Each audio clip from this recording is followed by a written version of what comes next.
Restinga, pra mim, ela não é uma escola de samba. A Restinga é uma religião.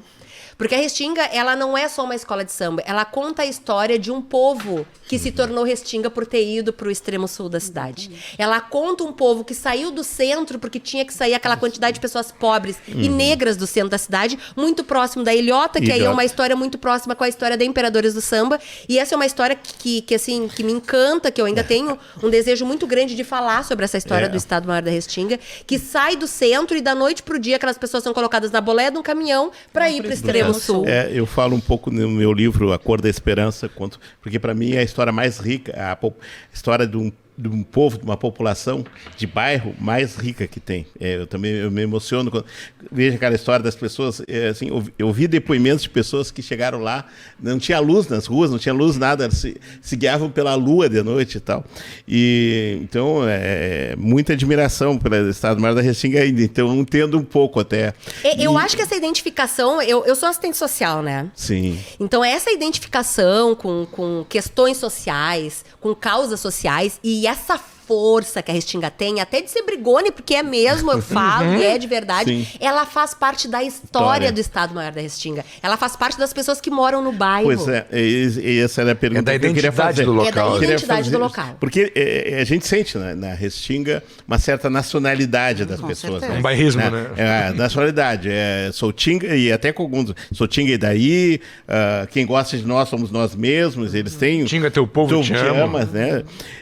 E assim, você sendo de fora não houve problema nenhum. Você sendo de fora e indo lá para a escola e, sei lá, com destaques. Meu início foi bem complicado dentro da Restinga, porque tinham as alas eram muito fortes dentro da escola, e aí nos primeiros ensaios eles faziam sinal, não tá dançando nada. Então, na realidade, eu tive que, num primeiro momento, o início foi bem complicado. Mas eu sempre fui muito restingueira, assim, sempre fui muito maloqueira, de sentar no cordão da calçada, de chegar mais cedo e ir para casa de alguém para tomar banho, almoçar, aquela coisa toda. Então, isso eu fui incorporando essa coisa e a gente acabou, eu acho que foi uma via de mão dupla, né? Eu me apaixonei pela Restinga e vice-versa. Conquistou. Exatamente. O Sandro Ferraz, quando esteve aqui no podcast, eu perguntei para ele como é que, ele chegando do Imperador, como é que ele conseguiu, né, superar as barreiras de resistência? E ele disse: Vinícius, para começar, eu sempre fui maloqueiro. Ele usou essa expressão também, porque ele era muito popular de conversar com as pessoas. E é bom que a gente fale disso, dessa identidade da Restinga. Em primeiro lugar, para a gente se dar conta que nenhuma escola de samba é igual a outra. Esse é o primeiro ponto.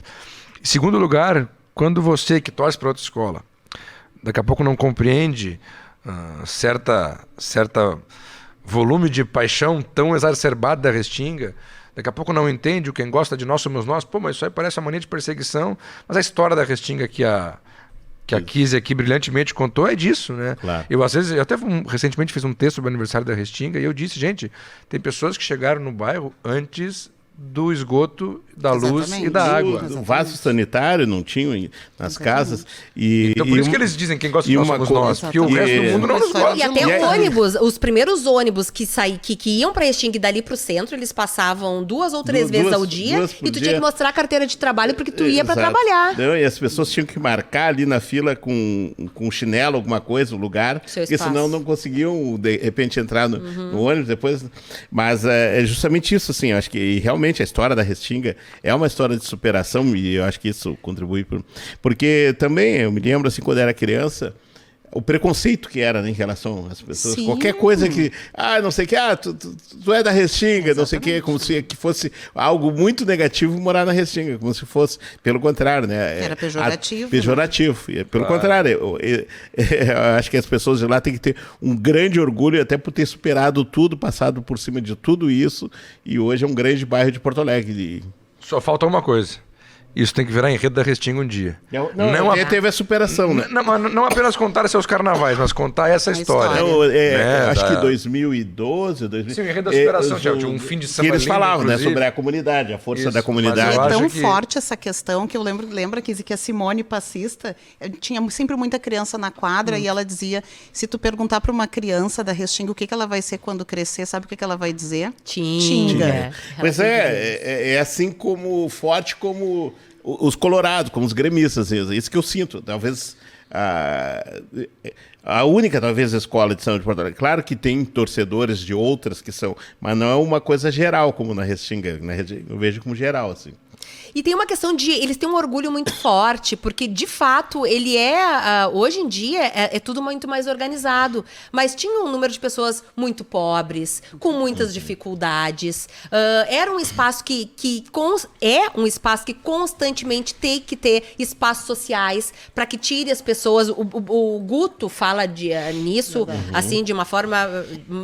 maravilhosa, até porque ele foi educador social por muitos anos dentro da Restinga, que esse trabalho social, ele tira os guris das ruas, da porta do traficante para ganhar um dinheiro, para fazer esses meninos aprenderem a tocar. A saírem da marginalidade, ou seja, da margem, né? Claro. A margem da casa desses traficantes, e que de alguma forma poderiam oferecer uma comida, uma roupa, um conforto. E a Restinga, ela sempre foi um 880, porque desde a Restinga ela é relativamente nova. E ela fez carnavais lindíssimos. Sim. E ela tem uma quantidade de títulos grande para uma escola, para sua história. Então isso é um orgulho para a comunidade. Para eles dizer que... Imagina para uma escola, para uma comunidade tão pobre, conseguir dizer que ela já foi à frente de Bambas e Imperadores. Com certeza. Então isso para eles é muito forte. Não, teve anos em que Bambas e Imperadores perseguiam a Restinga. Era a escola a ser batida.